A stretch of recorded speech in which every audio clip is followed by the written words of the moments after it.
Radio Kédougou, le journal avec Sotelma Malitaire.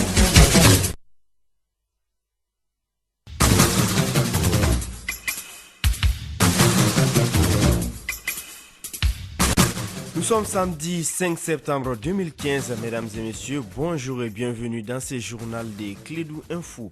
Un seul titre pour ce journal, l'ère est au bilan des 2 ans du président Ibeka à la tête de la République du Mali. Vous aurez une large fenêtre avec les impressions de quelques Maliens que notre rédaction a interrogés. C'est tout pour le sommaire de cette édition. Arunaba est à la présentation.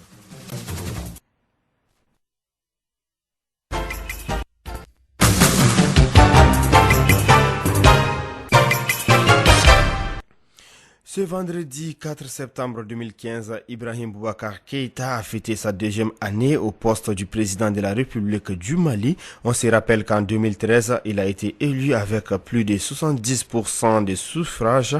Pour un bilan à mi-parcours, les avis sont multiples. Pour le président de la coordination des associations et regroupements des organisations de la société civile, Ibrahim Boubacar Keïta n'a pas pu réaliser l'essentiel pour combler les attentes des Maliens. Dr Adama Traoré est au micro d'André Traoré. Sur la gouvernance, la corruption, la justice, beaucoup n'est pas fait. La corruption encore à un niveau presque inégalé. Et rien n'a changé. Au point de vue justice, c'est encore pire. Tout ce qu'on a craint hier, c'est les mêmes habitudes qu'on voit encore sur le terrain. L'école, mais parlons-en, il y a beaucoup de failles. Quand tu as vu les scandales qui ont entouré les différents examens qu'on a eu à vivre, ça veut dire jusqu'à présent qu'il y avait un certain comportement qu'on n'a pas encore arrivé à changer. La priorité devait être la sécurité. On ne peut pas dire qu'on est à case départ, mais la sécurité, la bataille de la sécurité n'est pas gagnée. Ça c'est un fait. Et donc les différents comportements qu'on a craint, on n'a pas encore atteint le niveau de cela. Alors votre question, je le résume. Qu'est-ce que je pense des 2 ans d'Ibeka? Je pense qu'il y a un certain nombre de choses de fait, mais de certains n'est pas fait. On est peut-être encore à 20 ou 30% de ce qui devait être fait. Il y a encore 70% de travail à faire. À l'instant, Dr Adama Traoré, président de la coordination des associations et regroupements des organisations de la société civile. Même analyse faite par les syndicalistes de l'Union nationale des travailleurs du Mali, UNTM. Ces derniers pensent que les promesses électorales du chef de l'État, Ibrahim Boubacar Keïta, ne sont pas tenues pendant ces 2 années d'exercice. Je vous propose d'écouter Mahouloud Ben Katra. Il est le secrétaire général adjoint de l'UNTM. Ces propos sont recueillis par André Traoré. Il a été élu par une majorité écrasante des Maliens et sur un certain nombre de points que je cite. La lutte contre l'insécurité, la bonne gouvernance, la lutte contre la corruption, mais aussi et surtout une école publique de qualité. Le premier point, en ce qui concerne l'insécurité, malheureusement, le président n'a pas pu honorer ses engagements. En ce qui concerne la lutte contre la corruption, malheureusement, et j'ai dit, cela persiste dans notre pays. La bonne gouvernance, oui, jusqu'à présent, du chemin encore pour le président Ibrahim Boubacar Keïta. Bonne gouvernance politique, la bonne gouvernance économique, la bonne gouvernance sociale laisse à désirer. Sur le plan social, en tant que syndicaliste, président en arrivant au pouvoir, il a été élu non seulement sur le programme, mais je me rappelle bien dans son discours, il avait insisté auprès de son gouvernement pour faire du dialogue social une réalité. Malheureusement, ce dialogue social est en panne dans notre pays. Je termine sur le système éducatif, où il s'est véritablement engagé pour une véritable école publique de qualité. Malheureusement, après 2 années de règne d'Ibrahim Boubacar Keïta, le constat est toujours le même qu'avec ses prédécesseurs. Mahouloud Ben Katra, secrétaire général adjoint de l'Union nationale des travailleurs du Mali. Durant ces 2 années d'exercice, quel bilan dresse-t-on pour Ibeka sur le plan sécuritaire? Notre reporter Dadon Moukou a tendu son micro à quelques Maliens.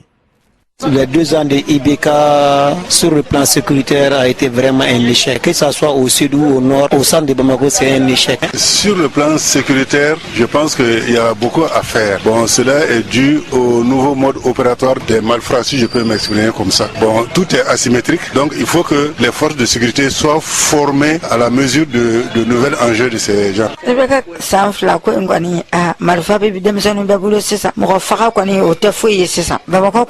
terminer de bide adama de bi da suno koti ideo mbi bo bisa ki kaneti nyadana basa sécurité ti Mali kono plede ala ka ndebe. Et il faut renforcer le tissu sécuritaire alors pour que vraiment la population puisse avoir la paix. Parce que là, je propose vraiment une organisation de la police et de la gendarmerie. Alors, sans quoi vraiment la population souffre, la population elle est inquiète. Nous ne vivons pas dans une quiétude vraiment qui n'est pas ça. La sécurité au Mali vraiment n'est pas garantie. On a constaté ça, nous pensions d'ailleurs que quand IBK serait là, il y aura une amélioration. Mais c'est tout à fait le contraire. Parce que l'armée n'est pas équipée. Pour au moins se contrer, n'est-ce pas, ces bandits, il faut avoir, n'est-ce pas, des armes. Un policier ou encore un gendarme qui n'a pas d'armes, n'est-ce pas, en main, pour se défendre contre les malfrats, il ne peut pas. Il est humain comme tout le monde. C'est la tenue seulement, n'est-ce pas, qui nous différencie.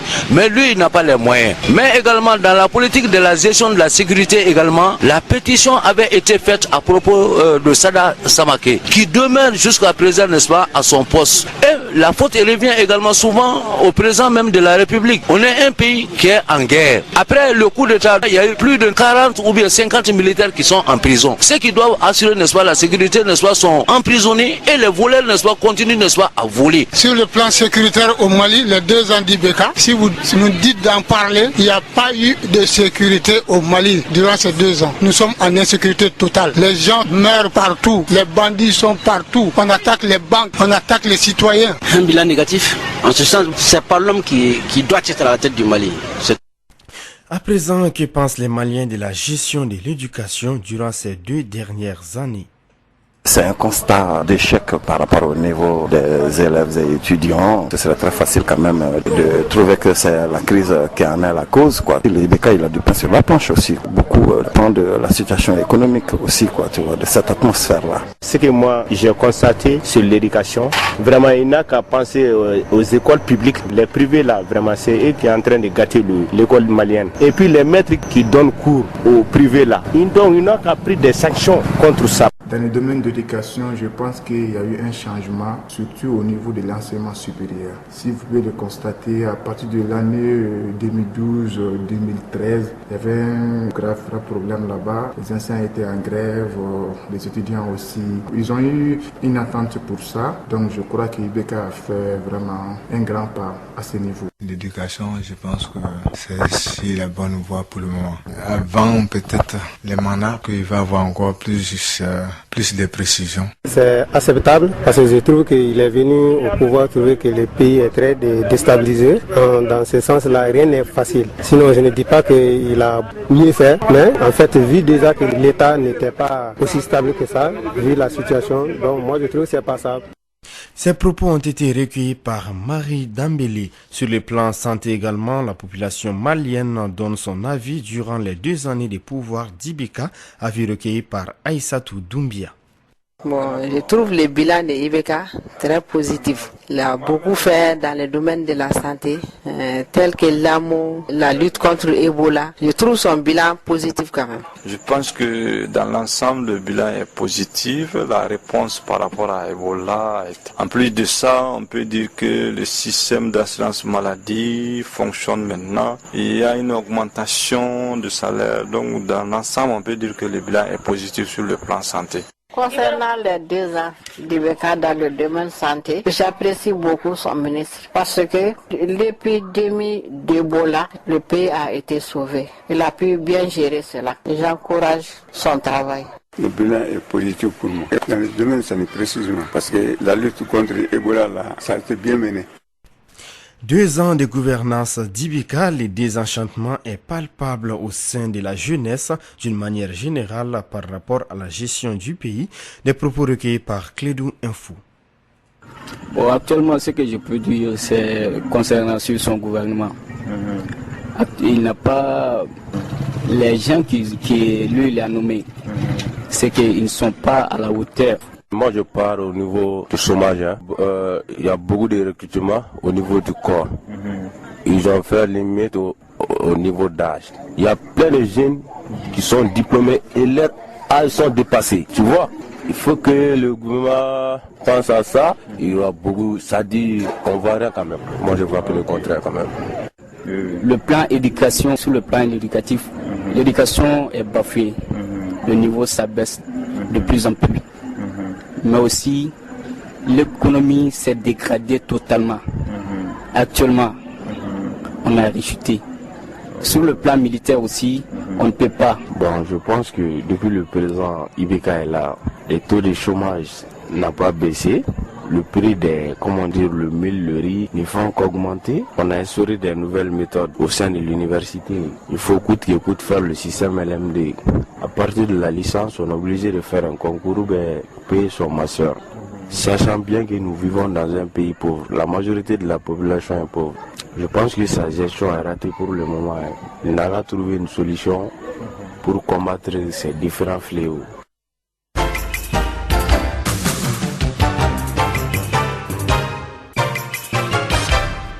Parlons à présent de tout à fait autre chose. Clôture de l'atelier des formations des journalistes sur la justice transitionnelle. Durant 2 jours, il a été question pour ces experts d'expliquer les principes fondamentaux de la justice transitionnelle et de donner aux hommes de la presse des techniques et conseils pour couvrir.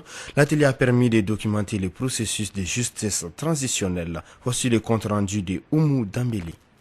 Pour cette 2e et dernière journée, les travaux ont porté sur la restitution et la synthèse des travaux de groupe. Les spécialistes de la justice transitionnelle et les juristes ont fait de brillants exposés sur les thèmes phares de la formation. Mamadou Talata Maïga, conférencier. L'objet même de l'atelier est essentiellement permettre aux hommes de médias de découvrir en réalité ces concepts-là, de savoir essentiellement qu'est-ce qu'ils peuvent en faire. Mais c'est aussi de mettre en relation cette justice transitionnelle avec leur pratique quotidienne, en fait, leur pratique professionnelle quotidienne, notamment la couverture aujourd'hui des sujets en relation avec ce que nous appelons en fait la justice transitionnelle.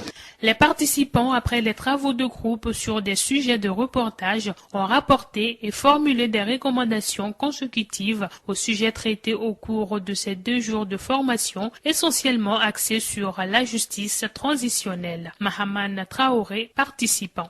Si la formation n'avait pas eu lieu, il fallait nécessairement la créer, parce que nous venons à cette formation certainement et nous ressortons avec beaucoup de connaissances certainement sur la justice transitionnelle. Donc forcément un nouveau concept pour nous en tant qu'hommes de médias et en tant que journalistes. Écoutez, de telles initiatives, certainement qu'on demandera aux organisateurs de venir fréquemment sur ce genre de formation, où je le disais tantôt, genre de formation qui ne peut que renforcer vraiment ce que le Mali veut aujourd'hui. C'est aller à la réconciliation, à la paix entre les fils de ce pays. Et pour en arriver là, les hommes de médias ont un rôle important certainement à jouer. À noter que cet atelier de formation a donc permis aux hommes de médias d'appréhender le sens et les contours du concept de justice transitionnelle et son opportunité au Mali. Merci Oumou Damele pour toutes ces précisions. Il est à présent 13h passées des 13 minutes dans notre studio. Nous allons parler de sport au football. La 2e journée des éliminatoires de la CAN Gabon 2017 se joue cette fin de semaine. Dans le groupe C, les Aigles du Mali sont en déplacement à Cotonou pour affronter les Bénin. Toujours en football, ici au plan national, la saison 2014-2015 du championnat de Ligue 1 s'achève ce week-end en faveur de la 26e journée et dernière. Des précisions avec Sekou Kounia. Dans le groupe C des éliminatoires de la Coupe d'Afrique des Nations Gabon 2017, les Aigles du Mali affrontent ce dimanche à Cotonou les écuries du Bénin pour le compte de la 2e journée. Une rencontre que le Mali ambitionne de remporter afin de consolider sa première place du groupe. Le match se joue au stade de l'Amitié, coup d'envoi 15h heure de Bamako. Après une journée disputée, le Mali occupe la première place du groupe avec 3 points devant le Bénin et la Guinée équatoriale 1 point. Le Soudan du Sud ferme la marge avec 0 point. L'autre rencontre du groupe oppose ce samedi le Soudan du Sud et la Guinée équatoriale. Toujours en football, pour le compte de la 26e et dernière journée du championnat national de Ligue 1, la journée s'achève ce samedi avec 3 rencontres au programme. Au stade Mamadou Diarra Azé Koulikoro, le choc du Méguétan oppose les CS Doukoulomvla et l'AS Nianan. Ici à Bamako, au stade Modibo Keïta, à 15h45, l'USFAS affronte le stade malien de Bamako à 18h30. La dernière rencontre de la saison oppose l'ASB et les Sabana AC de Mopti. Merci Sekou Kone. À noter qu'hier vendredi au stade Mamadou Konaté, l'AS Bakaridjan en déplacement a pris les meilleurs sur la somme 2-0. Au stade Modibo Keita, les 11 créateurs de Nyarela et l'AS Real ont fait match nul 0 but partout. C'est par ces mêmes scores que les Mamaïra AC et l'AS Police se sont écrasés à Koulikoro. Et c'est sur cette page sportive que s'achève cette session unique d'information de notre rédaction. Présentation à Runaba avec la complicité technique de Abou Touré. Je vous retrouve demain à 13h pour les panoramas de la semaine de Clédou Info. Bonne suite des programmes sur Radio Clédou.